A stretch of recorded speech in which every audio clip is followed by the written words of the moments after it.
కొత్త సంవత్సరం దాకా అవసరం లేదు, రేపటి నుండి ఒక నూతన కార్యం ఆయన ప్రారంభిస్తాడు.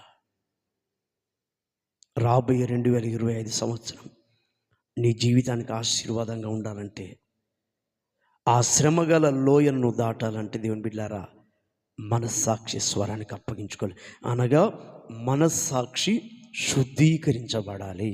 చెప్పండి అందరూ, మనస్సాక్షి శుద్ధీకరించబడాలి. ఈ ఆకాను శుద్ధీకరించుకోకపోవడాన్ని బట్టి తన భార్య పిల్లలు అందరూ ఆకొరులోయలో చచ్చిపోయారా.